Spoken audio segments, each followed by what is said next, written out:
Cosa Vostra. 100% à distance, ça a été une espèce de prouesse de réaliser tous les jours un journal de 24 pages. D'habitude, on est plutôt à 40 pages quand il y a de l'actu, mais néanmoins 24 pages de froid, c'est-à-dire un magazine tous les jours. Et ça a été vraiment une performance exceptionnelle de la rédaction. On a vu la puissance de la rédaction de l'équipe dans cette période-là. Et donc ça a été vraiment une transformation clé, et ça nous a aussi amené à nous reposer la question sur les contenus qu'on proposait, parce que même sans sport, on arrivait à faire un journal de très grande qualité.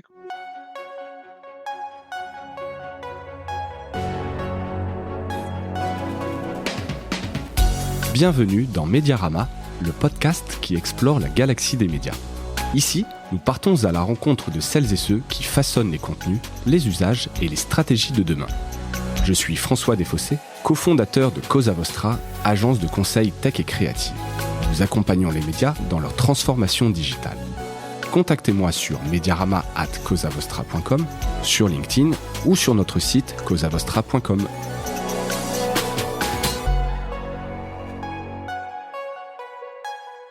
Bonjour à toutes et à tous et bienvenue dans ce nouvel épisode de Mediarama, le dernier de cette saison 2020, déjà le 14e épisode. Et je suis ravi pour ce dernier épisode de recevoir Emmanuel Alix himself. Emmanuel, c'est le directeur du numérique du groupe L'Équipe depuis maintenant 12 ans. Emmanuel, bonjour. Salut François. Salut et merci d'avoir accepté mon invitation.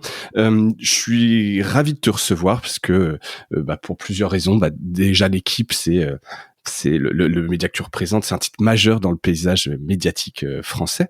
Mais aussi te recevoir toi, comme je le disais, ça fait 12 ans que tu es dans ce groupe. Donc tu as vu forcément passer beaucoup de nouveautés, beaucoup d'innovations, mais aussi, j'imagine, pas mal de tempêtes.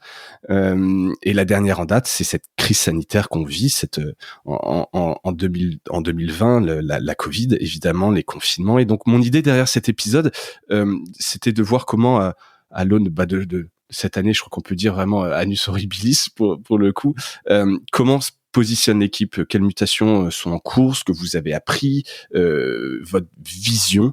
Voilà, c'est un peu ces mutations post-Covid dont on va parler. Alors, en préambule, quand même, rappeler ce qu'est L'Équipe, parce que donc on parle de L'Équipe, mais L'Équipe, je le disais, tu es le responsable numérique du groupe L'Équipe. Donc L'Équipe, je le fais rapidement, puis tu peux rebondir évidemment si j'oublie des choses, j'en oublie probablement, mais c'est que les gens aient bien le contexte de ce que représente aujourd'hui L'Équipe. Donc c'est le quotidien, évidemment, décliné sur plusieurs produits ou destinations, le site, le journal papier, évidemment, les applications, mais c'est aussi un hebdo, France Football, Sport et Style, et une chaîne de télé gratuite, L'Équipe 21, dont on entend quand même de plus en plus parler. La chaîne L'Équipe. La chaîne L'Équipe. L'Équipe 21, c'était son nom au lancement sur la TNT. Maintenant, c'est la chaîne L'Équipe. Et ouais, aujourd'hui, c'est vraiment L'Équipe. On se positionne comme un média global. On est sur tous les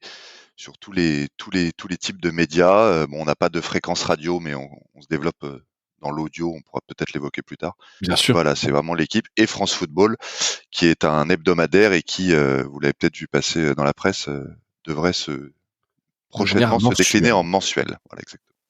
Exactement. Et c'est une des conséquences, et on en parle tout de suite, c'est voilà, de par, j'imagine, la crise, mais aussi une restructuration nécessaire dans les médias, même si douloureuse, des licenciements qui ont été annoncés. Je lisais un article sur Le Point, donc c'est public, notamment côté des rédactions, mais avec des embauches qui vont quand même venir. J'imagine que ça a été accéléré par la crise, mais c'est structurel. Est-ce que tu veux nous en dire un petit peu plus? Et je pense qu'aussi il y a des questions un peu de rentabilité derrière. L'idée, c'est pas de passer des heures dessus, mais voilà, d'être un peu transparent sur le contexte que vous vivez et que tu vis toi au quotidien. Ouais, tout à fait. La crise a accéléré cette tendance, mais on a une nécessité d'essayer de réduire nos coûts, tout en continuant à se développer sur le numérique, parce que vraiment l'enjeu de L'Équipe, c'est de se transformer ce modèle historiquement payant de vente du journal, donc depuis 1946 L'Équipe, et puis depuis 1903 l'ancêtre de L'Équipe qui s'appelait L'Auto. Mais globalement, ça fait quasiment 120 ans qu'on vend notre contenu tous les jours, et évidemment, avec la crise de la distribution de la presse, et de la vente on va dire des journaux papier. On a un besoin de se transformer, on a un besoin de continuer à investir en numérique et en parallèle, c'est ça l'exercice un peu compliqué, d'essayer de réduire nos coûts pour atteindre une rentabilité qui nous permettra d'avoir un avenir plus serein. Donc voilà, oui, la crise a accéléré, mais c'était globalement structurel à l'équipe et il nous fallait passer par ces économies-là. Et aujourd'hui, le groupe L'Équipe est rentable? Est-ce que Alors vous gagnez de l'argent, vous perdez? aujourd'hui, le groupe L'Équipe est pas rentable. Il l'a été, par exemple, il l'a été en 2018, année faste pour le sport, notamment avec la victoire de l'équipe de De l'équipe France. de Mais non, on perd de l'argent chaque année et voilà, on est soutenu par notre actionnaire, mais néanmoins, il faut que notre activité, on arrive à amener cette activité à la rentabilité, c'est indispensable c'est indispensable aussi. pérenniser nos titres. Voilà, aussi puissant soit l'actionnaire, cette BU, cette business unit, en tout cas, doit être rentable effectivement. Et c'est toujours un peu le challenge pour les médias. Vous faites du bon boulot, c'est d'utilité publique quelque part, mais tu peux pas perdre de l'argent effectivement chaque année. D'où ces décisions qui sont dans la douleur, hein, cette transformation des médias que je suis prêt, elle est un peu indispensable. Tout à fait. Pour revenir quand même sur donc les chiffres un peu de l'équipe qui vont nous permettre d'entrer un peu plus dans le détail, j'invite mes auditeurs en fait à aller écouter un autre podcast qui est lancé et animé par mon associé Laurent Crête, qui s'appelle Le Panier, qui t'a interrogé l'année dernière alors lui avec une vision très e-commerce, et je trouvais ça très intéressant, c'est complémentaire, où tu expliques quand même pas mal de choses, et donc j'ai glané quelques chiffres, et puis l'idée c'est de voir peut-être à la lumière de ces chiffres ou de ces focus qui étaient les vôtres à l'époque, comment ça a évolué quasiment un an après. En termes de communauté, l'équipe, c'est une communauté un peu plus de 3 millions de visiteurs uniques. Ouais, quotidien. Quotidien. Donc ça, c'est assez fou. Et j'ai retenu une proportion de 70% de gratuit, 30% de payant. Alors ça, en gros, c'est la proportion je pense que le 70-30 qui était évoqué dans ce podcast, avec Laurent, c'était plutôt autour du chiffre d'affaires, entre le gratuit et le payant, le chiffre d'affaires de l'activité numérique. Mais aujourd'hui, c'est en gros 3 millions de visiteurs uniques par jour, près de 290 000 abonnés payants. C'est ça nos grands chiffres, et Voilà, avec vous étiez à 250 000 l'année dernière. voilà, donc maintenant on est à 290 000. Donc ça c'est nos deux grands chiffres un peu clés, avec aussi un autre chiffre que moi j'aime bien raconter, qui montre un usage et une fréquence d'utilisation très forte, c'est que c'est 1,5 milliard de pages vues par mois, les supports numériques de l'équipe, près de 230 millions de visites. Là on rentre un peu dans le détail de l'analytics, mais voilà, ça veut dire que les gens ça montre un peu aussi beaucoup, ouais. reviennent très souvent. Voilà, c'est notre précédent patron disait que l'équipe c'était un peu le doudou des fans de sport. Et ben sur le numérique, je crois que notamment sur les applications, on est très puissant. C'est un peu le cas. D'accord, donc il y a un vrai attachement et des usages qui sont très forts. Vous êtes sur du média affinitaire, mais pour le coup pas extrême, mais pas loin. En tout cas, voilà, il y a d'énormes usages, et ça, on y reviendra un petit peu dessus, parce que ça, c'est assez intéressant. Et donc vous, le gros focus aujourd'hui, évidemment, et toi particulièrement, c'est le recrutement d'abonnés. C'est comment tu fais passer tous ces gens qui viennent, dont la plupart sont sur du gratuit, que tu monétises par ailleurs par de la publicité, mais comment tu les fais passer en abonnement payant. C'est ça ta feuille de route, si je prends un peu de hauteur? Ouais, tout à fait. C'est vraiment comment on transforme ce modèle, ce que j'évoquais tout à l'heure, ce modèle historiquement payant. On ne pourra pas continuer à avoir une rédaction de 300 journalistes uniquement avec un modèle gratuit. Il faut qu'on ait un modèle payant fort qui doit être le socle de notre business. Aujourd'hui, sur le numérique, ça repose encore majoritairement sur la publicité. Il faut qu'on arrive à, sans doute, tout en continuant à essayer de monétiser en pub, à vraiment se développer côté abonné. Et par rapport à ton point introductif, c'est vrai que je pense que cette année 2020 et cette année chaotique dans le sport, dans les médias, enfin un peu sur tous les secteurs et un peu comme tout le monde, mais nous a encore plus convaincus que le modèle payant était le modèle le modèle d'avenir, parce que c'est celui qui cette année sur le numérique c'est à peu près tenu correctement. On va continuer à être en progression malgré l'arrêt du sport pendant 4 mois. On a continué à recruter des abonnés, même s'il n'y avait pas de sport. Le chiffre d'affaires a progressé. Et donc, voilà, c'est quand il y a des... Ça résiste mieux, l'abonnement ça résiste mieux. beaucoup mieux. Et puis, on est très cyclique dans le sport. Hein. On parle toujours d'année paire, d'année impaire. Donc là, ça a un peu changé avec le Covid. Tu peux le rappeler effectivement pour ceux qui connaissent pas, même si pour nous ça paraît évident, mais vous êtes ultra dépendant des événements sportifs, des grandes compétitions, et donc ces années paires dont tu parles, c'est les années d'Euro, de Coupe du Monde, ou de Jeux sur Olympiques, le football, ou de Jeux ouais. Olympiques. Et donc pour vous, voilà, plus il y a de compétitions, plus les clubs français ou en tout cas populaires performent, plus vous vendez. Donc il y a une corrélation qui est ultra importante chez vous, et donc forcément, année de confinement où il n'y a pas de sport, vous manquez de matière. C'est un peu une transition sur mon premier point qui est édité. Ouais, tout à fait. Non, mais c'est vraiment ça. On est très dépendant du sport. J'évoquais tout à l'heure l'année 2018 avec la victoire de la France en Coupe du Monde, qui a été une année exceptionnelle en termes de chiffre d'affaires, parce que la France est allée loin, parce que les annonceurs étaient là, parce qu'on a vendu plus d'1 million d'exemplaires le journal le 16 juillet 2018, le lendemain de la victoire. Donc on est très dépendant de ça, et c'est souvent on est quand même l'équipe, les fans de sport aiment beaucoup critiquer l'équipe en disant que l'équipe est anti-Paris, anti-Marseille, anti-équipe de France, anti tout ce que vous voulez. Enfin, ça dépend des supporters. Et non, mais c'est pourtant nous ce qu'on souhaite, c'est vraiment le succès des sportifs français, des clubs français, des équipes de France. Et c'est ça qui nous permet évidemment de mieux vendre, de mieux diffuser, de mieux voilà. Donc c'est un élément très important pour nous. Évidemment.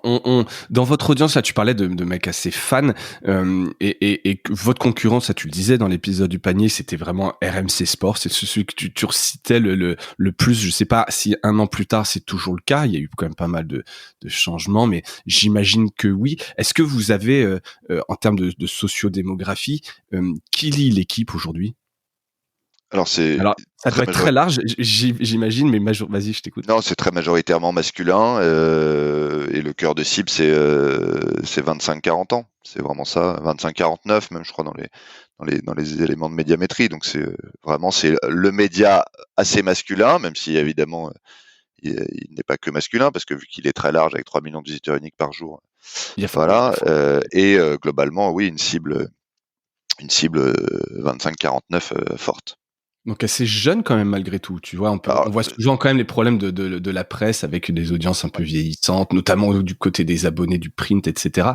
Là, les chiffres que tu donnes c'est les chiffres un peu globaux ou sont les chiffres c'est les chiffres du numérique. C'est les chiffres du numérique. C'est les chiffres du numérique, mais peut-être à la différence d'autres titres de presse, le journal L'Équipe n'a quasiment pas d'abonnés pour des raisons d'heures de bouclage.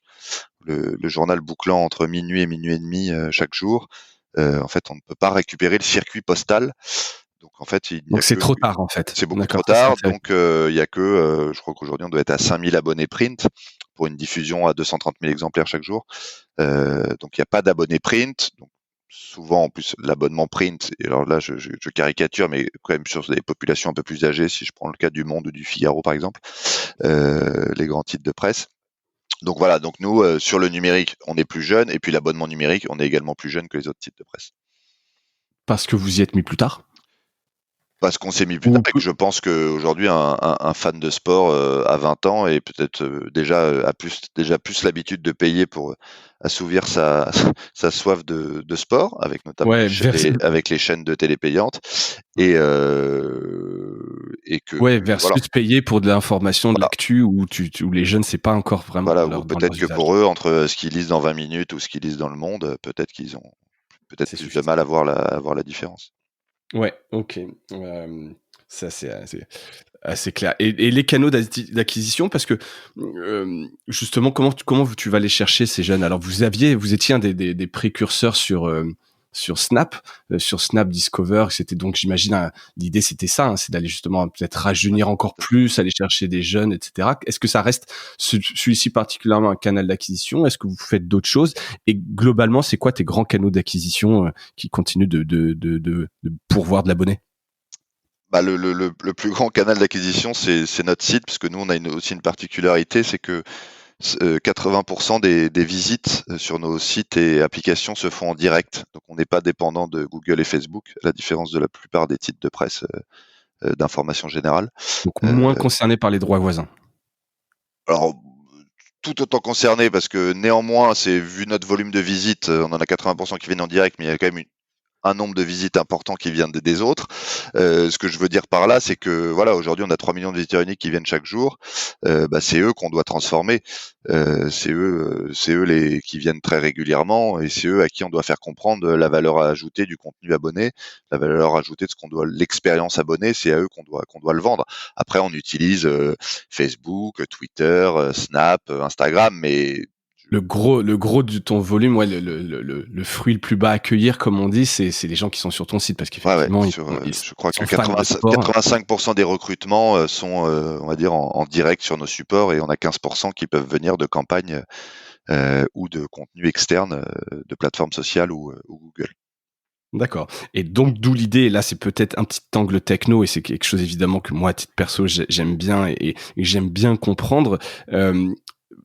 Vous avez donc vous faites en interne sur ce site, c'est là en fait le gros de ton travail, si je dois un peu caricaturer, tout ton effort technologique doit être sur comprendre ce que font ces utilisateurs assidus gratuits pour les transformer. Est-ce que tu peux nous dire rapidement et là de manière assez concrète comment vous le faites? Tu l'évoques très rapidement dans le panier et c'est des sujets que nous on voit un peu au quotidien. Est-ce que vous avez développé en interne une solution alors je vais pas te donner les acronymes parce qu'il y en a plein entre les DMP, les CDP, les CRM, c'est des trucs qui peuvent être un peu pas chiants mais compliqués pour ceux qui connaissent pas. Comment vous avez fait vous pour mettre en place tout ce tracking et comment vous l'exploitez pour vos équipes? Ouais, parce qu'en plus ça a pas mal évolué depuis le podcast que tu évoques. On a tous les éléments qui nous permettent d'analyser l'usage de nos lecteurs, qu'ils soient abonnés ou non abonnés.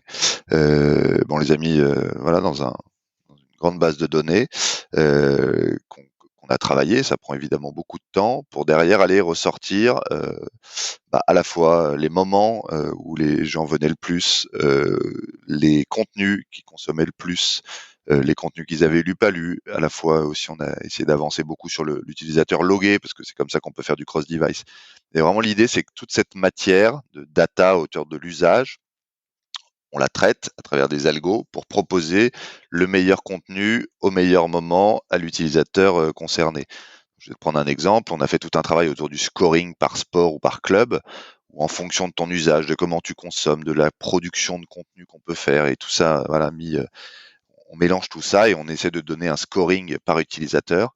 Et en fonction de ce scoring-là, lui proposer des contenus qu'il n'a pas lus et qui sont en affinité avec son usage.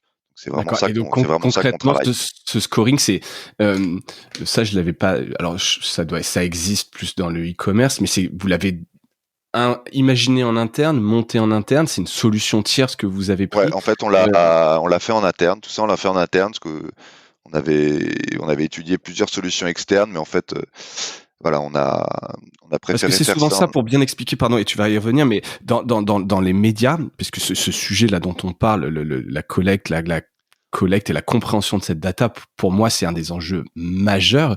Et en fait, aujourd'hui, soit tu utilises des solutions du marché sur étagère, mais qui, à mon sens, coûtent une fortune. Alors évidemment, quand t'es l'équipe, Le Monde de Figaro, tu peux te le permettre. Soit tu fais toi-même en mode assez itératif, avec le risque de te planter, mais si ça marche, d'avoir une solution ultra adaptée à ton besoin. Donc vous, a priori, vous avez fait le deuxième choix de vous dire, on le fait en interne. Ouais, on le fait en interne. On avait fait des tests avec des solutions externes, un peu de recommandations de contenu, mais qui n'étaient pas globales, qui étaient souvent les solutions, c'est pas dans l'univers applicatif. Enfin voilà, il y avait pas mal de points. Et surtout, il y avait aussi tout un travail qui est fait et on oublie un peu, mais c'est comment on arrive aussi à bien catégoriser le contenu. Parce qu'il y a un enjeu qui est clé dans cette recommandation de contenu, c'est vraiment la durée de vie du contenu. Un contenu, nous, il a une durée de vie qui peut être très courte. L'annonce d'une composition avant un match, le contenu C'est est un publié quart à d'heure. 19h, le match est à 20h, à 20h, le contenu est obsolète. Donc, il y a Ouais. tout ce travail-là aussi de catégorisation, de dire que ce contenu, il a une durée de vie plus longue, en fonction de l'actualité de ça, qui est entre guillemets le point le plus compliqué et qui nous oblige à itérer vraiment très régulièrement, à faire des allers-retours, ça marche pas, à tester pour arriver à des solutions qui commencent à être satisfaisantes. Mais c'est un travail qui est très très long. Et là, on commence à proposer, quand vous êtes sur la page d'accueil de l'équipe, des contenus qui sont personnalisés.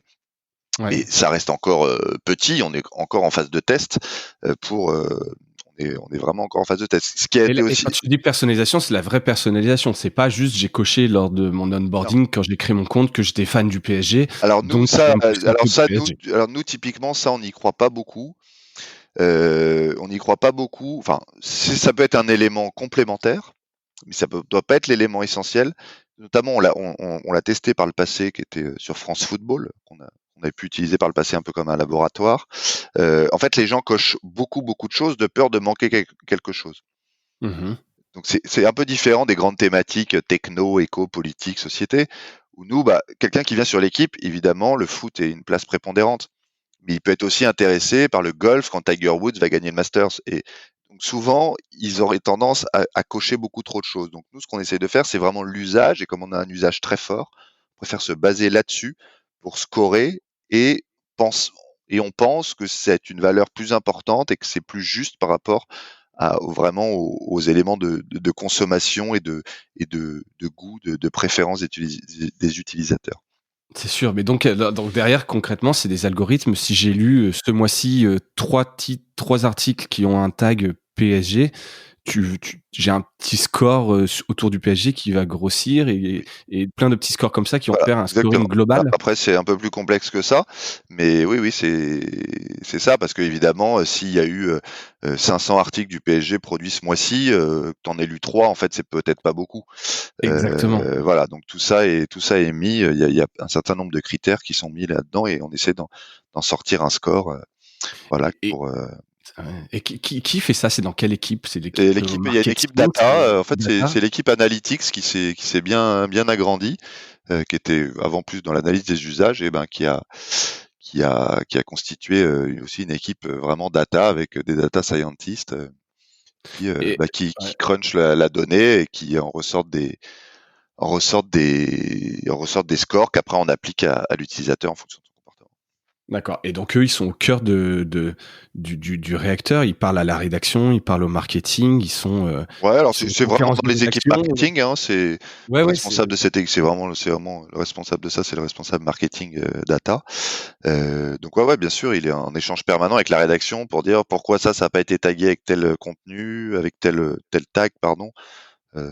Voilà. Après, il y a toute une question aussi du tagage automatique des contenus pour essayer de rendre voilà cette donnée encore plus fine, encore plus riche, parce qu'aujourd'hui, alors là, on rentre un peu dans la cuisine interne. Je suis désolé, c'est peut-être un peu voilà, mais aujourd'hui, un journaliste, moi ça m'intéresse en tout cas de comprendre, il donc doit, vas-y. il doit taguer à minima trois. Dès qu'il produit un article, il doit automatiquement mettre un sport et mettre deux autres tags. Donc, soit un joueur, soit un club, Pour une soit une équipe, compétition, soit voilà. d'accord. Donc, il y a tout ce travail-là, et donc 3 c'est bien, mais on aurait peut-être envie d'aller un peu plus loin encore, d'avoir encore plus de granularité pour être encore plus fin. Vous avez Et essayé un peu de détection automatique, du tag automatique, alors c'est des projets qui sont en cours. Pour l'instant, tout ce qu'on avait pu regarder, c'était moyen, mais si, c'est un vrai sujet. Après, ce qui est aussi intéressant et que là on a plus mis en œuvre cette année et qui fonctionne vraiment bien, c'est d'arriver à définir les prospects chauds et d'un côté et ce qu'on a appelé nous, on est très franco-français, mais le score de fragilité d'un abonné en fonction de son usage et en fonction de sa consommation. donc Arriver prévenir le ch prévenir le le churn. churn d'un côté et essayer de pousser un peu plus l'abonnement à celui dont le comportement est proche, notamment des abonnés qui se sont abonnés récemment ou parce qu'il va tout le temps voir des contenus abonnés qui sont coupés après 10% de texte, voilà, où il va souvent voir la landing page, etc. Donc ça, on arrive aussi à créer un score pour ces utilisateurs-là et à lui pousser des offres, à essayer de l'attraper, de mieux l'attraper. Donc ça aussi, c'est tout ce travail autour de la data qui a été fait récemment. Combien de temps tu penses qu'il faut pour mettre en place ce genre de stratégie? Parce qu'évidemment, il y a aucun outil qui permet de faire ça, plug Nous, and ça play. fait réellement, attends, là, on est fin 2020. Ouais, ça va bientôt faire, je pense, 2 ans qu'on est là-dessus et concrètement, il y a, gros, les mises en œuvre pratiques sont encore assez limitées. Ouais. Tu commences seulement à voir Voilà, on l'histoire de commence seulement à scoring. voir, vraiment sur le churn, là, ça marche vraiment bien. Donc ça, c'est voilà, premier sur le score d'appétence, donc de prospect chaud, ça commence à être bien mis en place. Et sur les contenus, on y va vraiment petit à petit parce que c'est en plus un peu touchy. Faut vraiment Ouais, éviter la que personnalisation des contenus, oui, c'est là où on est le plus flinguer ton prudent, hein. expérience Voilà, très, ou très derrière, clairement. avoir un peu de rejet parce qu'à un moment donné, tu réalises que tu es dans une espèce de bulle et que tu as Voilà, perdu un peu de vue le reste, quoi. Donc, exactement. ouais, vous marchez sur des œufs un peu là-dessus. Ouais, ouais, mais c'est passionnant et on est vraiment convaincu que pour l'abonnement, c'est par ça qu'on, entre autres, mais par ça notamment qu'on y arrivera. Parce qu'on produit beaucoup, beaucoup de contenu, on produit 150 articles par jour, entre 30 et 40 de payants. Et évidemment, l'abonné, souvent, une de ses réponses, c'est quand il se désabonne, c'est de dire qu'il se désabonne parce qu'il n'a pas eu le temps de lire nos contenus. Nous, on l'analyse plutôt, c'est qu'il n'a pas trouvé les contenus qui l'intéressaient. Donc, et on est assez convaincu que, vu la quantité de production qu'on a, ces contenus intéressants, si on lui présentait mieux, si on lui mettait en avant, il resterait plus longtemps abonné avec nous. Très probablement, parce que personne peut Voilà, lire évidemment. l'exhaustivité de tous les des contenus, c'est sûr. Donc c'est bien, vous vous remettez en question, c'est pas forcément la faute de l'abonné. Et les offres, j'imagine, parce que vous aviez mis en place, alors je sais pas si c'était au premier confinement ou juste avant, mais des offres spéciales, et vous avez toujours un peu été, en tout cas moi qui suivais ça, vous testez pas mal de choses sur les offres d'abonnement, et là je crois que c'était une offre mais qui explosait tout, hein, qui était 1 € par mois pendant 6 mois, c'est Ouais. ça? Bah là, ça a été Où évidemment l'effet du premier confinement qui a été pour nous évidemment entre guillemets une triple peine, à la fois évidemment le confinement comme tout le monde, la crise économique derrière, notamment en pub, l'arrêt des investissements publicitaires et l'arrêt du sport. Donc c'était comment on arrive à conserver et à continuer à recruter des abonnés avec un contenu qui n'était plus un contenu d'actualité, qui reste quand même notre cœur de Oui, c'est clair, vraiment il y le a plus cœur de il y notre avait offre, plus c'est d'événements, il faut le l'actualité. Il y avait dire. plus du tout d'événements, mais pas un peu, plus du tout. Il restait pas quelque chose un peu lointain. Non, On même a fait un même papier là-dessus, je crois, pour raconter que dans certaines régions du monde, il restait encore quelques événements qui se jouaient, mais des trucs qu'on ne traite absolument jamais. Donc évidemment, peut-être c'est sport, tu sais, il y a une série sur Netflix, j'ai oublié le nom, mais qui est tous les sports un peu exotiques, lancer de tronc, ou des choses ouais, comme ouais. ça. Alors je sais plus ce que c'était, mais je sais plus en Thaïlande ou les pays asiatiques, il y avait toujours le sepak takraw qui se jouait là. C'est une espèce de volley avec les pieds là.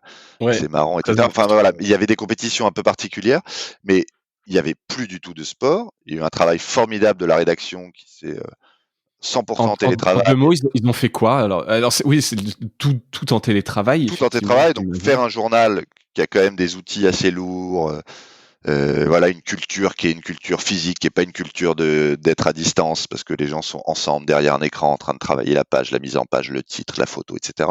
100% à distance, ça a été une espèce de prouesse de réaliser tous les jours un journal de 24 pages. D'habitude, on est plutôt à 40 pages quand il y a de l'actu, mais néanmoins 24 pages de froid, c'est-à-dire un magazine tous les jours.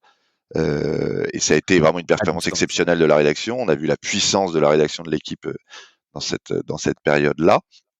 Et donc ça a été vraiment une transformation clé et ça nous a aussi amené à nous reposer la question sur les contenus qu'on proposait parce que même sans sport, on arrivait à faire un journal de très grande qualité qui était, je pense, et nos lecteurs nous l'ont dit lors d'études récentes, passionnant. On prenait un peu de recul, on allait raconter une grande histoire, un grand portrait, on revenait sur des événements historiques, voilà, on traitait des choses qu'on n'avait pas le temps de traiter d'habitude. Donc ça a été un vrai travail très intéressant qui aujourd'hui nous amène quand même à la réflexion de se dire, ok, mais quelle doit être notre offre entre l'offre print, l'offre payante, l'offre gratuite, l'offre de la télé. Voilà, c'est toute cette réflexion là aussi où le confinement a sans doute un peu peut-être accéléré cette meilleure répartition des contenus entre traiter le compte rendu d'un match dans le journal. Alors déjà, on le faisait moins, on était plus en analyse qu'en vrai compte rendu, mais le compte rendu, c'est plutôt pour le site. Comment on arrive à vraiment prendre le recul malgré juste quelques heures après dans le journal. Voilà, c'est toutes ces réflexions-là que le Covid et que ce premier confinement et que cette crise absolument majeure pour l'univers du sport nous a amené à prendre et nous amène à prendre pour les projets futurs. Et il y a des formats ou des contenus que vous avez traités pendant les confinements qui ont tellement bien marché qu'il reste aujourd'hui, parce qu'il y a forcément, voilà, comme tu dis, les rédactions ont dû un peu s'organiser, se creuser pour faire plus du froid, etc. Il y a des formats qui restent aujourd'hui, qui sont sortis pendant le confinement. Non, moi je pense il n'y a pas vraiment de format particulier, il y a plus ce besoin, on va dire, pour l'offre payante et pour l'offre print, qui est aujourd'hui assez liée, et qu'on doit essayer de décorréler, mais qui est aujourd'hui très liée, d'arriver vraiment à prendre ce recul, à être plus dans l'analyse, moins dans le show, et voilà, essayer d'apporter parce que c'est du contenu qui est payant, apporter vraiment une valeur ajoutée encore plus grande. Donc il n'y a pas de format. On avait fait un format autour du sport à la maison, mais qui était très lié au confinement, avec un de nos consultants, Bob Tari. Voilà, on avait fait ce format-là, mais qu'on n'a pas poursuivi par la suite, qui était vraiment lié au confinement. C'est vraiment Parce que ça m'intéressait justement le sport, alors pas le sport amateur, mais le hobby, la pratique du sport et presque l'utilité publique. Est-ce que vous avez un rôle à jouer là-dedans? Donc tu me dis que vous avez un peu fait une initiative autour du sport à la maison, mais est-ce que c'est un vrai sujet de fond chez vous, l'accompagnement, la pratique sportive, etc. Est-ce que vous vous sentez dans cette mission ou pas du tout? Alors, on se sent évidemment dans cette mission dans la pratique du sport, parce que si les gens-là pratiquent le sport, ils s'intéresseront à l'actualité sportive. Donc, il faut évidemment qu'on l'encourage. Après, on a une rubrique qui s'appelle coaching, qui donne quelques conseils de fitness, de running. Voilà, mais l'équipe, c'est avant tout le sport professionnel, l'actualité autour du sport professionnel, les grandes histoires de sport, plus que le côté pratique qu'on peut traiter dans le magazine de temps en temps, qu'on traite sur le site à travers cette rubrique-là. Mais qui Et reste très voilà, mineur. qui reste très mineur. Y compris en monétisation. Alors, on en reparlera un petit peu après, mais donc je comprends que c'est pas forcément un enjeu majeur chez vous. Je reviens une seconde sur la techno. Donc, tu nous as bien expliqué et je te remercie. Donc voilà, je retiens quand même qu'il faut au moins 2 ans parce que, enfin, on sait que c'est important, mais je pense que des fois les éditeurs ont du mal à comprendre que ça puisse prendre autant de temps. Il suffit pas de plugger et de collecter sa donnée pour en avoir des enseignements et savoir ce qu'on en fait. C'est très itératif, en tout cas dans Tout à fait. l'approche. Ouais. Sur le sujet des technos, il y a 2 points que je voulais voir avec toi parce que je sais que vous êtes un peu à la pointe là-dessus où vous le portez. Déjà, il y a les progressive web apps. C'est un sujet qu'on a déjà pas mal abordé, toi et moi, lors de rencontres. Vous êtes en progressive web app, donc sur votre app et également en desktop. Tu me le confirmes? Ouais, alors on utilise la techno progressive web app pour tout ce qui est le web. Donc, c'est-à-dire le site mobile et le site desktop. Après, dans l'application, on a un développement natif avec quelques pages web, donc en progressive web app dans l'application. Mais voilà, il y a vraiment les applications natives d'un côté, iOS, Android, et Et il y a tout l'application l'environnement progressive du web. web qui lui est fait donc en progressive web app, c'est en gros à peu près le même principe que les apps, une coquille, un shell, qui est chargé une fois au premier chargement du site, que ça soit sur votre mobile ou sur votre desktop, et après qui, un peu comme dans le modèle applicatif, va appeler uniquement les flux de Ouais, contenu et le donc contenu qui décorréler entre guillemets le fond et la forme, pour avoir un enjeu de performance qui est évidemment clé dans l'usage. Ouais, plus tu as une bonne expérience, plus Voilà. tu vas Plus l'utiliser c'est et rapide, plus tu vas consommer de pages et plus tu vas être satisfait de ton expérience. et donc mon point est, alors je les ai testés, ça marche bien. Ma question est très clairement, est-ce que c'est rentable? Je t'explique, ça fait plusieurs années qu'on entend parler de progressive web app. À part vous, dans le marché français, alors il y en a peut-être que j'ai loupé, hein, mais à part vous, j'en connais pas d'autres. Donc je voulais savoir, est-ce que c'était quelque chose qui allait prendre ou pas les progressive web app? Est-ce que c'était un peu tôt? Est-ce que vous étiez vraiment des précurseurs?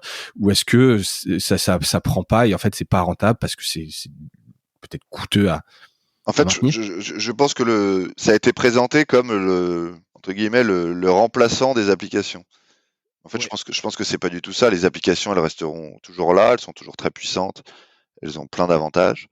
C'est comment nous, on a déjà un développement là où c'est très rentable. Enfin, aujourd'hui que les personnes installent, euh, ils peuvent le faire sur leur mobile, l'icône l'équipe sur le dock, sur le bureau de leur mobile quand ils sont sur le site mobile avec la progressive web app. bon, entre guillemets, ils ne le feront pas, c'est pas dans les usages aujourd'hui. Ce qu'apporte cette techno, mais qu'en fait plein d'autres font, mais qu'ils n'ont pas appelé ça Progressive Web App, parce que les échos aujourd'hui sont le même modèle Progressive Web App, Le Monde a une techno qui n'est pas de la Progressive Web App, mais qui s'en rapproche complètement. C'est vraiment d'arriver à avoir cette même logique de flux de contenu qui vient être ingéré dans des coquilles. Donc la coquille native applicative ou la coquille chez nous Progressive Web App. Donc c'est ça le gain très important, et notamment en termes de performance. Donc pour moi ça n'est plus un sujet de remplacement des applications. Après, peut-être que pour certains types de secteurs ou pour, euh, ou pour des gens qui ont moins de moyens, de se dire que est-ce que demain je dois faire une application ou est-ce que je dois faire une progressive web app, là la question peut se poser. Mais en tout cas, on doit être présent sur l'ensemble des canaux, et ça ne vient pas remplacer, l'un ne vient pas remplacer l'autre. Mais oui, c'était un switch qui est indispensable. D'accord, tu le referais aujourd'hui. Ah oui, bien sûr. Alors après, est-ce que ça serait cette techno-là, Progressive Web App, ou est-ce que ça serait une un peu différente, mais qui au final aurait exactement le même objet, c'est-à-dire on a des flux de contenu et on a des coquilles, et on vient remplir ces coquilles avec les flux de contenu.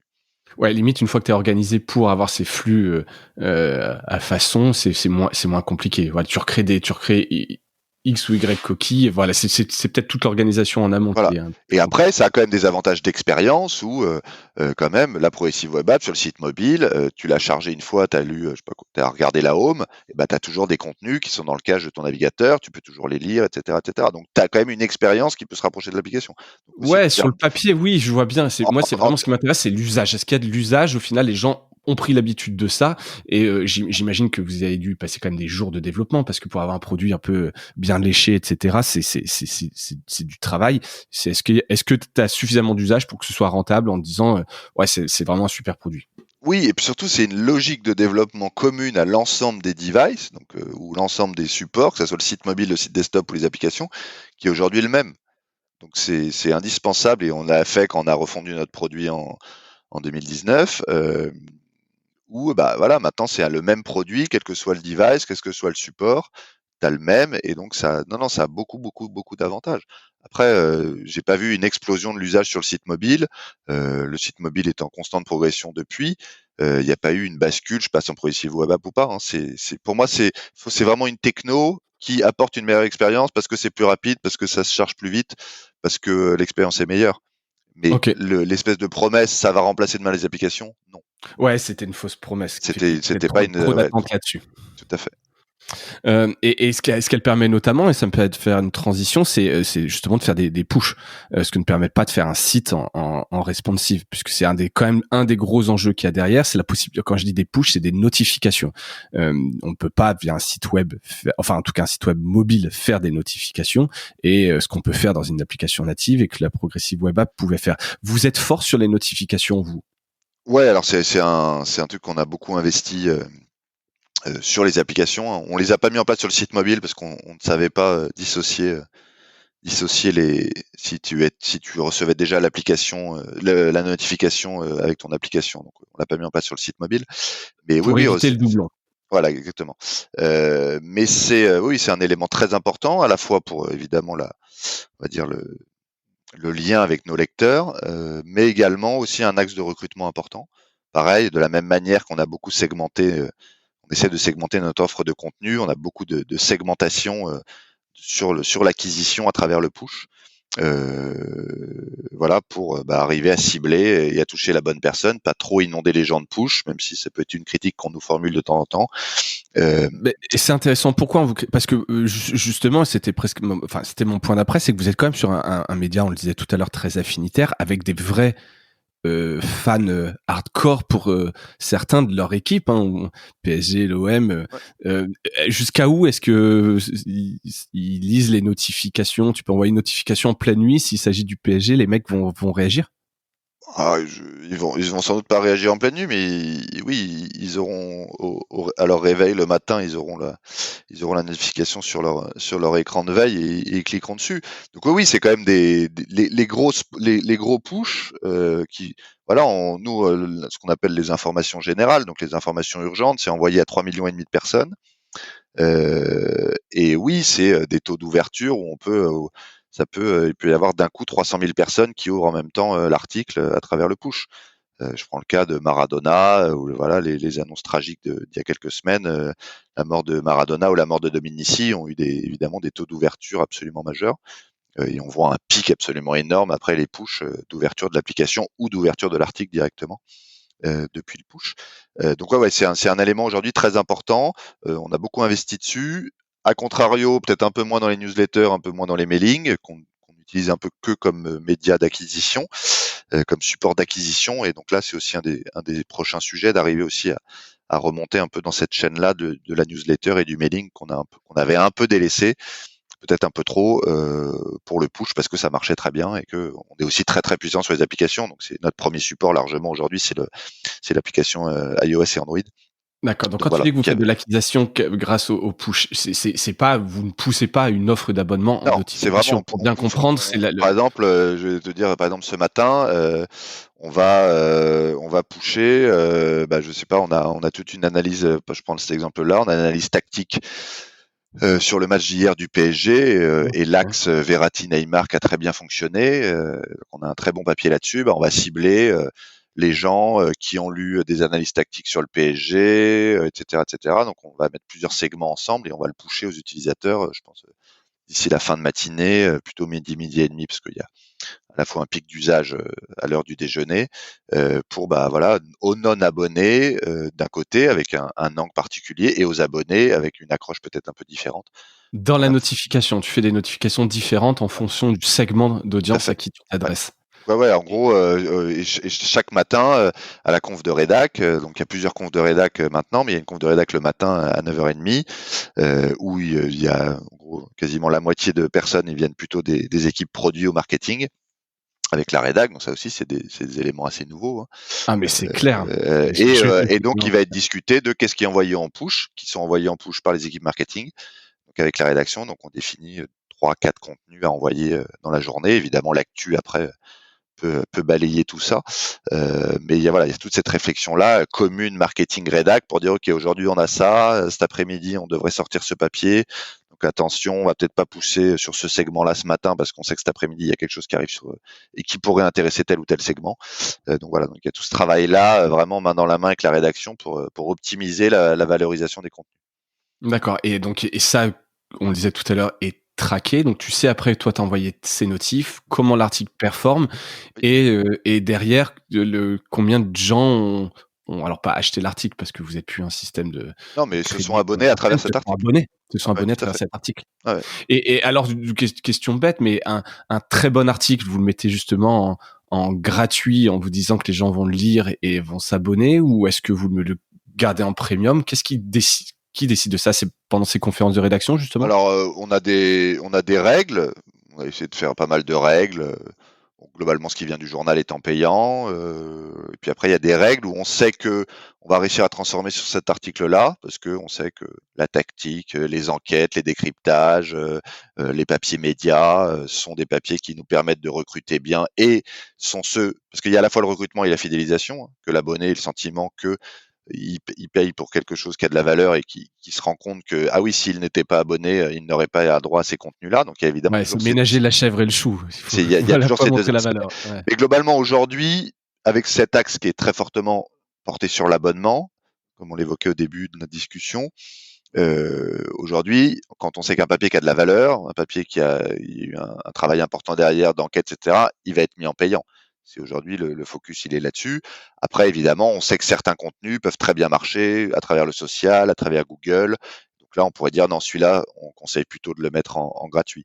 Mais globalement, c'est plutôt quel contenu on va mettre en payant. C'est plutôt ça la démarche aujourd'hui, plutôt que de se dire, attends, c'est gratuit, c'est payant. Déjà que si on se pose la question, on ira plutôt sans doute vers le payant, parce que c'est aujourd'hui l'axe stratégique qu'on met le plus Ouais, c'est choyer en ses avant. abonnés. Voilà. Montrer la valeur de l'abonnement au maximum, comme tu disais. Donc il y a vraiment les deux. Après, évidemment, tout ce qui est classique, actu chaude, breaking news, résultats, déclarations, compte rendu d'après match, etc. Tout ça, ça reste gratuit. Voilà, ça on peut pas faire autrement. Tu vois, le rapport, c'était, on reste encore à 70% de contenu gratuit, 30% de contenu payant. Nous, notre question, c'est pas de se dire on va faire encore plus de contenu payant parce que pense pas que ça apportera grand-chose. C'est comment, dans ces 30% de contenu payant, comment on arrive à faire du meilleur contenu payant qui soit encore plus en affinité pour recruter des gens et pour fidéliser nos abonnés. Ouais, du meilleur contenu plus de Voilà. contenu, justement. Oui, parce que je pense qu'à un moment, plus, c'est pas possible. Après, c'est sûr que plus on a de thématiques et plus on peut être large sur tous les sports, plus on peut aller arriver à toucher des gens plus ou moins différents.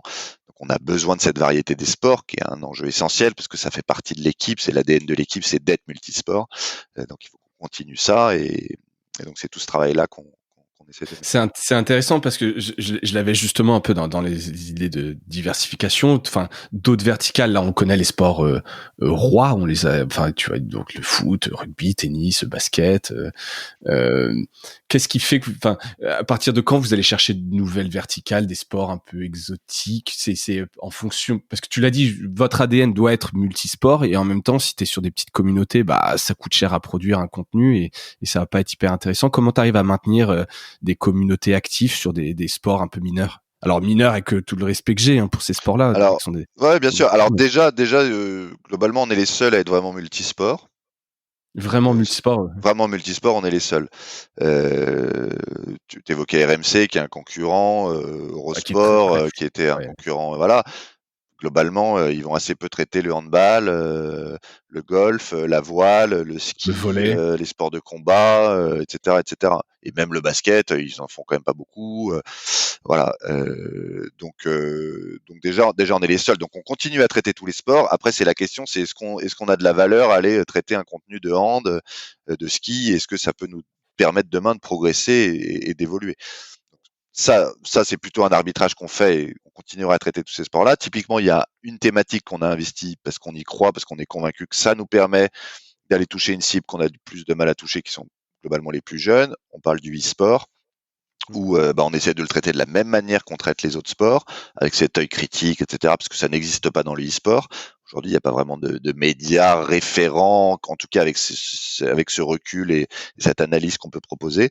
Donc là, on est convaincu que c'est quelque chose qui est en train d'émerger, où en plus il y a des potentiels annonceurs, voilà, il peut y avoir Oui, du qui sont business pas les autour mêmes, que il y a pas de qui sont pas les mêmes cannibalisation. exactement. Donc voilà, ça c'est typiquement ce genre d'action qu'on peut qu'on peut Il faut mener, et qu'il y ait sur un lequel potentiel quand même business derrière. Voilà, ouais, il faut qu'il y ait un potentiel, ou un potentiel d'audience, en disant ça va nous permettre d'aller toucher une audience qu'on n'arrive pas du tout à toucher, et qui au final va quand même s'intéresser au foot, au rugby, au tennis. Voilà, ça peut être un peu les deux approches. Je l'entends bien. Donc, est-ce que pas d'annonce encore d'équipe de e-sport de l'équipe, justement? Parce que tu sais, il y a eu pas mal. Il y a le PSG qui a son équipe. Il y a quand même pas mal de gros Ouais, mais médias. Je alors pense à nous, Webedia aussi, qui a nous quand même vachement investi le sujet. ouais, mais notre force, c'est de traiter le sport. Nous, on doit pas être partie prenante. Vous voulez pas être acteur, en tout cas, à On peut aucun pas être moment. acteur, ou à la rigueur, enfin c'est un autre sujet, et puis c'est pas l'équipe, à la rigueur dans le groupe Amaury, pourquoi pas. Mais entre Oui, guillemets, c'est pas ce nous serait pas l'équipe. porté par l'équipe, en tout cas. Nous, on n'organise pas d'événements quand on s'appelle l'équipe. Évidemment, il y a un organisateur d'événements très important dans le groupe, qui est ASO avec le Tour de France. Mais c'est deux entités qui vivent chacun leur vie, et ça peut créer de temps en temps des petites tensions. Parce que voilà, nous on est là pour traiter le sport et pour dire et pour faire de l'analyse. Donc non, nous on n'organise pas d'événements sportifs et on n'est pas acteur du sport. Et ça, je pense que c'est un élément très important de le conserver, parce que ça nous permet d'être indépendants et de continuer à traiter le sport comme on pense Ouais, qu'il doit être traité. être neutre, exactement. Très clair. On parlait aussi, alors désolé, des fois je fais des petits retours en arrière, mais l'importance d'être logué pour pouvoir suivre les utilisateurs entre les différents devices. Et je voudrais revenir une seconde sur l'initiative Pass Media, que tu connais bien, qui est portée par le GES. Donc c'est cette initiative, donc, portée par plusieurs gros éditeurs qui se sont dit, voilà, on va créer un système de login commun qui permettra justement d'avoir une meilleure expérience utilisateur quand on passe d'un média qui en fait partie à un autre. L'équipe était un peu précurseur là-dessus. Ça fait combien de temps que vous l'avez implémenté? Est-ce que ça marche? Ça fait un peu plus de 6 mois qu'il a été implémenté, même quasiment 9 mois. Non, les débuts on va dire, sont mitigés, parce que, et notamment la crise du Covid nous a vraiment pas aidé, parce qu'on est assez peu d'éditeurs à l'avoir intégré. tout l'intérêt de Pass Média, c'est je me log sur un site, je me log sur l'équipe, j'arrive sur 20 minutes, je me log sur l'équipe avec Pass Média, j'arrive sur 20 minutes, je suis automatiquement logué. Enfin, j'ai une fenêtre évidemment de je Confirmation. dois consentir à ça. Entre guillemets, j'ai pas besoin de me reloguer. Donc, vu que globalement, on n'est pas très nombreux, il y a nous, RTL, 20 minutes et quelques sites de CMI ou de Lagardère. En fait, on a besoin d'une masse critique et d'une taille critique pour disséminer le service. Donc nous aujourd'hui, on le met à peu près au même niveau que les logins sociaux. Donc évidemment, c'est plus compréhensible pour l'utilisateur d'aller cliquer sur Facebook que sur Pass Média. Donc voilà, donc on attend un peu cette taille critique, que beaucoup plus d'éditeurs l'aient intégré, c'est en cours pour le premier trimestre 2021. Et donc je pense que c'est à ce moment-là qu'on pourra tirer le bilan de la réussite ou pas de Pass Média. Bon, je te réinterrogerai à ce Voilà, moment-là ouais, avec plaisir. pour voir comment ça a avancé. Et en tout cas, c'est sûr que l'utilisateur logué, c'est indispensable. On sait que demain, le lien qu'on a avec l'utilisateur, aujourd'hui, il passe beaucoup par le cookie. Demain, il doit passer par le log, à la fois pour la publicité, à la fois pour nous mieux connaître nos lecteurs, parce que tout ce qu'on évoque sur la data, c'est évidemment beaucoup plus facile et de nettement meilleure qualité de le faire avec des utilisateurs logués, parce qu'en plus, nous, entre l'application et le site, il y a beaucoup de mutualisation, enfin de cross-device. Les gens utilisent beaucoup deux devices pour nous consulter. Donc Ouais. tout ça est vraiment indispensable. Et donc, Donc nous, il faut on a que tu fortement logues. Plus ta progressé. solution de log, mieux c'est. Voilà, on a fortement progressé cette année. Voilà, on a un peu plus de 20% d'utilisateurs logués aujourd'hui sur nos supports. Voilà, mais Qu'est-ce que tu leur offres? Qu'est-ce que tu as des tips pour des éditeurs? Parce que, évidemment, vous êtes un peu précurseur parce que vous êtes plus gros, mais cette logique de, utilisateur, anonyme, je le fais passer dans une base utilisateur logué mais non abonné, puis après je le fais quel avantage vous offrez, vous, qui est alors, vraiment game changer? il y a un élément qui est le game changer, c'est les alertes sur son mobile personnalisé où tu t'abonnes au but du PSG, aux articles Réservé aux logués, donc ça. voilà, faut être logué pour ça. Puis après, bah, il y a de temps en temps, on peut offrir des contenus payants en échange du log, les commentaires qui sont donc quand même un élément important, les commentaires en bas des articles, là, les réactions des utilisateurs. Ouais, et ça, Dieu sait qu'il y en a des commentaires sur, Ouais, bah, sur ça. ouais, il y en a 300 000 par mois qui sont postés, donc ça fait un peu de volume. Euh, Vous modérez en interne? non, non, on passe par un prestataire qui modère ça pour nous. D'accord. Oui, c'est trop de travail, trop de volume, c'est pas votre métier, c'est. Ah ouais, ouais, et puis c'est 24 heures sur 24 non, non, et puis il y a des plateformes qui font ça beaucoup mieux que nous, qui ont des outils adaptés C'est, voilà, et puis sachant qu'on a quand même 30% de rejet, donc ce qui est quand même important. Euh, à 30%, un message sur 3 est refusé à la modération, ouais, a posteriori. tout à fait, exactement. En même temps, enfin, Donc sur voilà, les sujets qui sont. donc on doit travailler les services, par exemple le mode sombre, le dark mode, on l'a mis en échange, du log. Voilà, on essaie de mettre en place des services.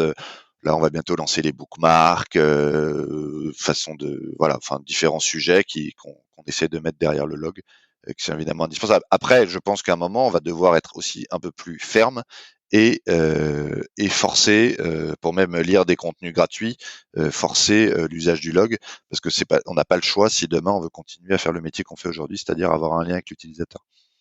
Oui, Avec les et puis, annonces de Chrome, de Chrome ouais. pour 2022, avec etc., etc. Et puis la mise en conformité aussi avec les différentes réglementations autour de la privacy. Voilà, on va avoir besoin d'avoir ce lien avec l'utilisateur, avoir un vrai contrat entre nous, l'utilisateur, à travers le log, pour pouvoir D'accord, donc tu continuer à sens faire que vous notre allez être métier. obligé un peu de pas de muscler le jeu, mais de muscler un peu le discours en expliquant, donc on verra les formes que ça prend en termes Non, non, mais d'UX, mais très expliquer clairement, que en ouais, fait, si tu te logs pas, nous notre ça marche plus pour nous, ça quoi. marche plus. Mais vraiment très fortement, parce que alors là, j'ai pas envie de rentrer encore dans des détails techniques, mais ce qu'on appelle le cookie wall, et donc la possibilité qu'on va offrir à l'utilisateur demain, ce qui n'est pas le cas aujourd'hui, et que nous demande la CNIL pour le 31 mars, pour le 1er avril 2021, que la personne peut tout. Aujourd'hui, on lui propose que d'accepter. C'est sûr que c'est pas un deal très fair pour l'utilisateur, mais demain aussi de pouvoir tout refuser dès le premier écran. Sauf que nous, demain, s'il refuse tout dépôt de cookies et traceurs, Même globalement, cookie, ton cookie à toi, donc pas le alors non, cookie tiers. cookie technique pour le loguer ou cookie technique pour l'analytics par exemple est accepté, voilà, pour continuer à mesurer tes usages, ça t'as le droit, mais globalement t'as plus le droit au reste, notamment à la publicité. Et même si aujourd'hui la publicité ciblée, le Graal, hein. Mais aujourd'hui, il y a même plus de publicité sans dépôt de cookies. Juste D'accord, simple. même non ciblé. C'est-à-dire qu'aujourd'hui, si t'as pas le cookie, t'as pas de pub. Globalement, la plupart des solutions ne savent pas le faire. Alors, il y en a plein qui travaillent pour essayer de le faire. Mais oui, pour juste gérer le capping de ta pub, par exemple. Ouais, Pour bien ça. sûr. Juste pour gérer ça. Et donc, il y a quand même cet enjeu-là. Et donc, au 1er avril, l'utilisateur arrivera sur nos supports et pourra tout refuser dès le premier écran en un clic ou en un tap. Et donc là, L'enjeu, il est... zéro monétisation de tes 70% de gratuit, quoi, sur Oui. Donc, toutes les études montrent qu'en gros, une personne sur 2 dit tout refuser. C'est quand même ça les chiffres qui sortent aujourd'hui. Donc, ce qui est fou et normal à la fois. Enfin, ce qui est fou et évidemment normal. Et consommateurs, à un moment donné. Parce qu'aujourd'hui, tout le monde consent. 98%, les gens cliquent sur accepter, parce que globalement, ils n'ont pas le choix et que ça gêne leur lecture.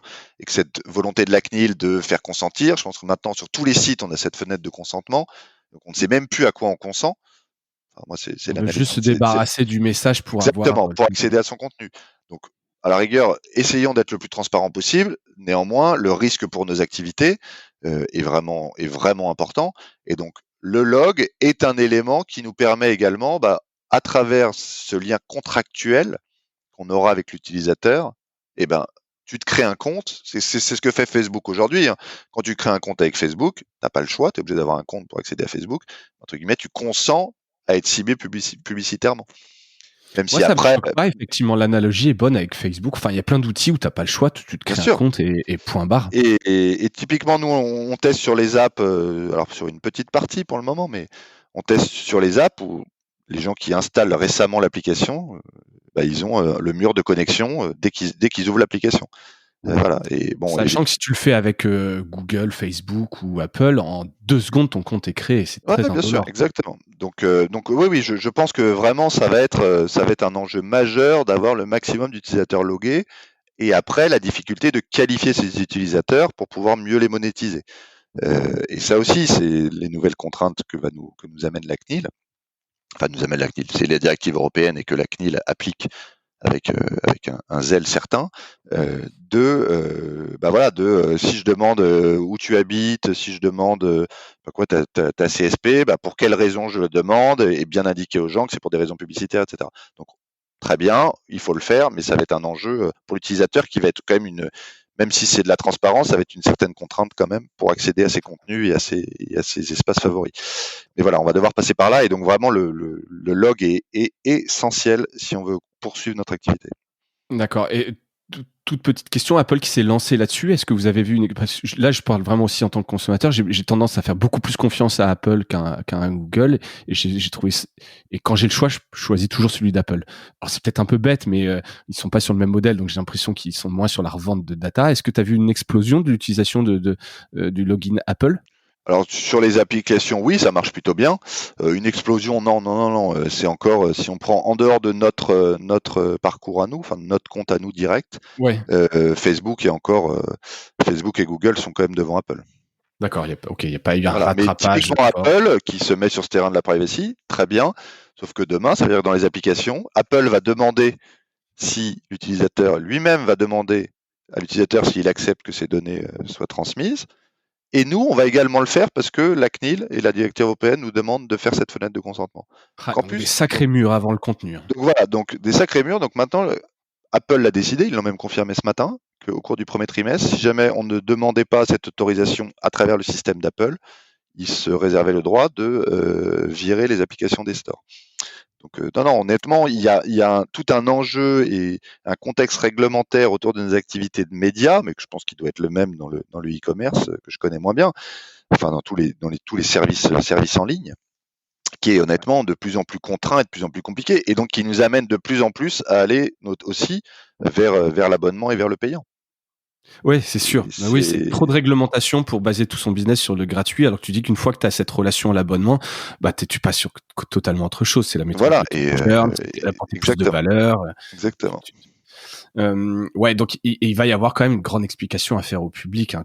On le sent venir, mais tu vois, il faut que les gens comprennent. Là, on est encore un peu en tant que lecteur dans la réaction où c'est un peu chiant. Il faut accepter, faut refuser, etc. Sans réellement comprendre. Tu vois, on dit toujours la pub, c'est un peu le mal, mais pense que les gens comprennent pas encore bien le côté éditeur en fait. Ouais, t'as raison. Après, est-ce que vraiment une explication, est-ce que ça changera tout? Qu'est-ce que tu racontes? Enfin, toi, t'es pas Ouais, là non qu'est-ce plus que pour faire l'aumône en disant s'il vous plaît, non. laissez-nous la publicité, sinon on n'y arrivera pas.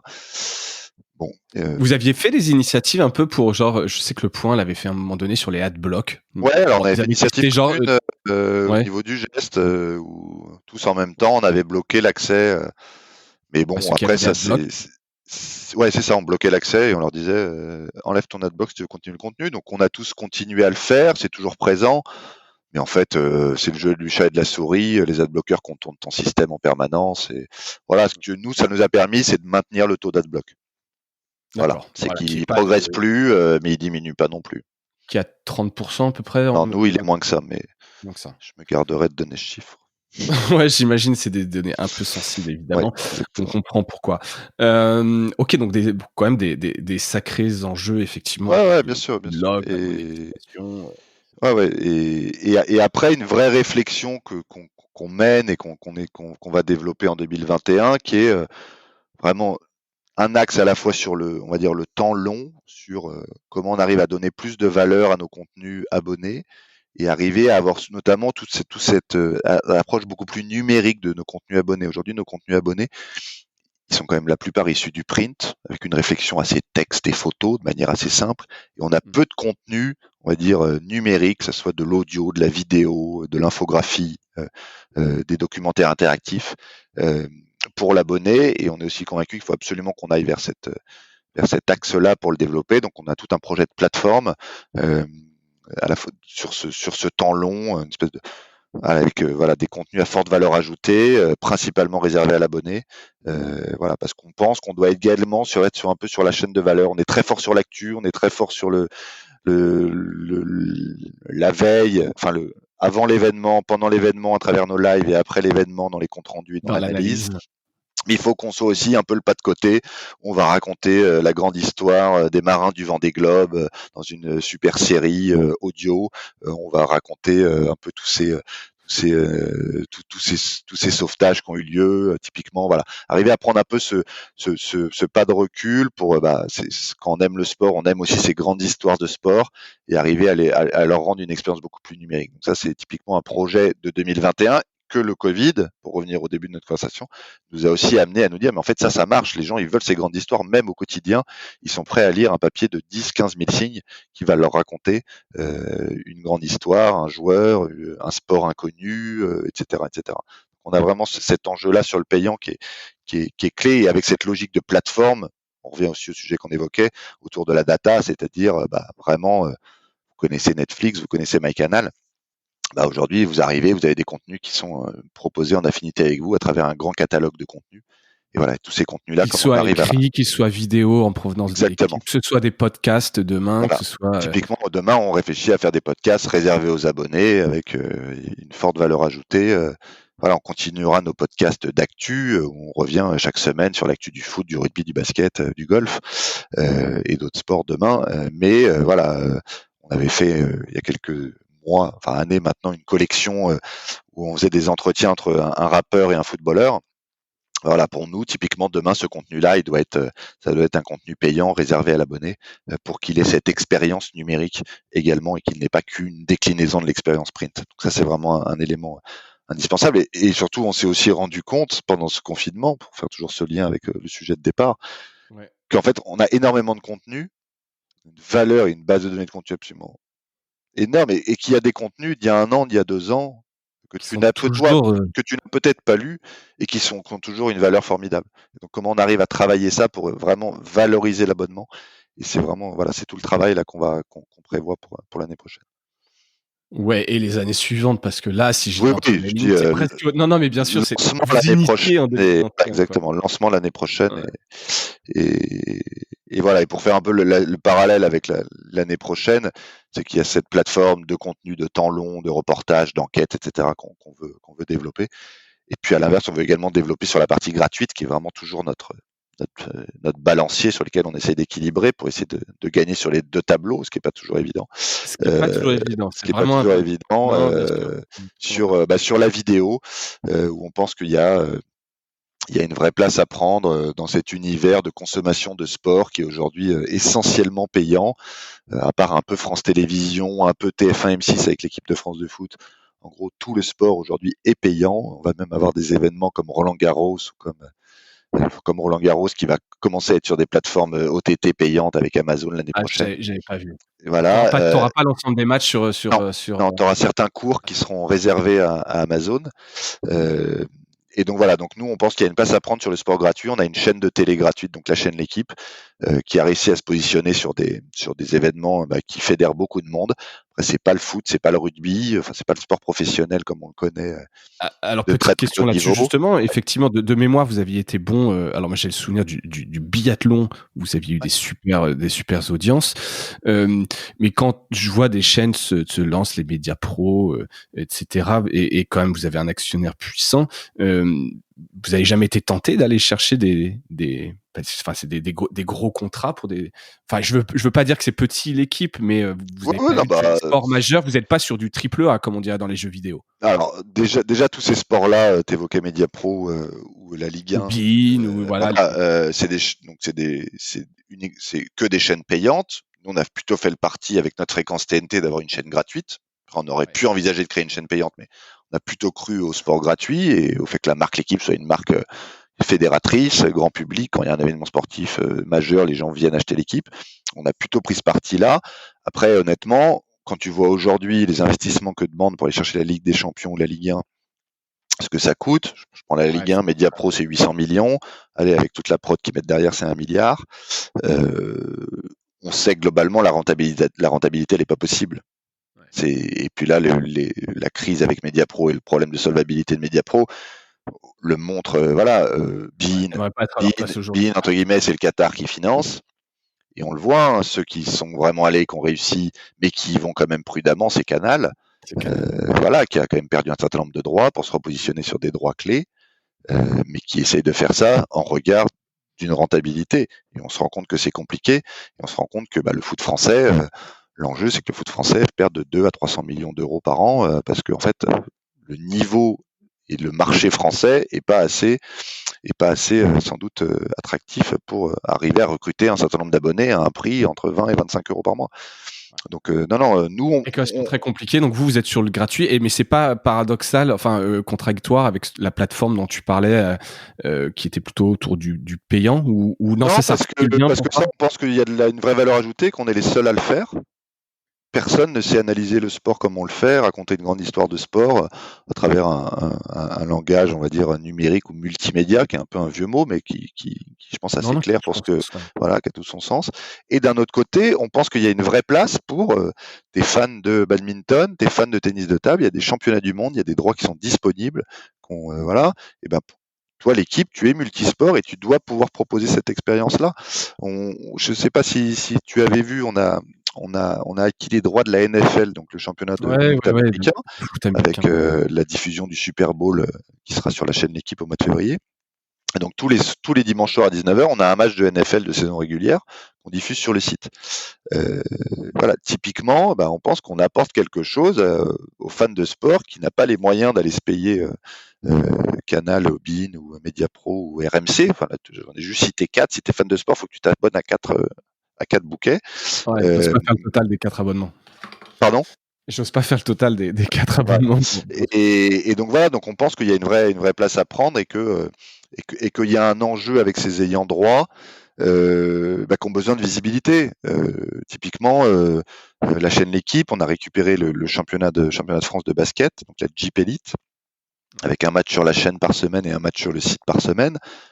En fait, la réflexion de la Jeep Elite et de la Ligue de basket, c'est de se dire on a besoin d'exposition. Si en fait notre sport n'est que sur des chaînes payantes, ok, on va gagner de l'argent, mais à court terme, on va gagner de l'argent à court terme, mais à moyen et long terme, le sport devient invisible. Il est invisible, donc tu as moins de licenciés, tu as moins de gens qui participent, tu as moins de partenaires, tu as moins d'annonceurs, etc., etc.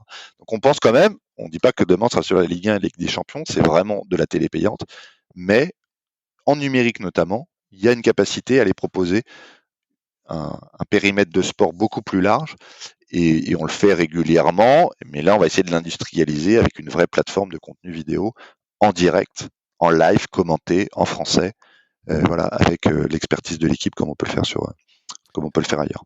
Dit comme ça, évidemment, ça fait plutôt rêver et j'espère que vous y arriverez. En tout cas, vous avez tous les assets, tous les contenus, la vision. Maintenant, il faut réussir à bien mettre tout ça en musique. Exactement, c'est toujours ce qui est l'exécution est toujours ce qui L'exécution a toujours ce qui est de plus compliqué, mais voilà, je pense qu'on a aujourd'hui, on a les bons outils, on a la bonne base, la bonne plateforme, on va dire actuelle, pour arriver demain à l'enrichir avec ces plateformes qui viendront à côté, qui viendront nourrir l'actu, l'info. Je pense qu'on fait bien et sur lequel on a une très bonne base qui évidemment on doit poursuivre. Et voilà, comment on arrive à nourrir ça pour continuer à se développer et apporter une expérience un peu nouvelle à l'utilisateur et globalement faire un peu le tour de l'horloge, on va dire, ou le tour du cadran du fan de sport avant, pendant, après. Voilà, c'est comme ça que tu là où il est. Voilà, exactement. Beau challenge. Emmanuel, je pense qu'on arrive au bout de cet épisode. Tu veux rajouter quelque chose peut-être? Je t'entendais. Non, écoute, c'était super sympa encore une fois de discuter avec toi. Donc, j'espère que ça se ressentira dans l'écoute du podcast. Écoute, je l'espère aussi, je te dirais. En tout cas, c'est pareil, ça donne envie de se revoir dans un an pour voir un peu comment tu as pu mettre... vous avez, parce que c'est une grosse équipe derrière, pu mettre tout ça en place. Merci de ta transparence sur tous ces sujets-là. Et puis, si vous avez aimé l'épisode et l'avez écouté jusqu'au bout, je vous invite à en parler, le partager, le liker. Là où vous l'avez écouté, merci à toutes et à tous. Je vous souhaite donc une bonne fin d'année, bonne fête de fin d'année à tous. On se retrouve en 2021. Merci encore une fois Emmanuel et à bientôt. Merci, à bientôt. Salut. Merci d'avoir écouté cet épisode de Mediarama. J'espère qu'il vous a plu. Si c'est le cas, abonnez-vous pour ne rater aucun épisode, parlez-en autour de vous et laissez-moi un commentaire sympathique sur Apple Podcast. Ça m'aide à remonter dans les classements. N'hésitez pas non plus à le partager autour de vous. Chaque nouvel auditeur intéressé est une victoire. Si vous avez besoin d'un accompagnement tech et créatif, que ce soit pour votre stratégie de présence en ligne, la refonte de votre site ou encore l'obtention d'une subvention, n'hésitez pas à me contacter à l'adresse mediarama@causavostra.com. À bientôt.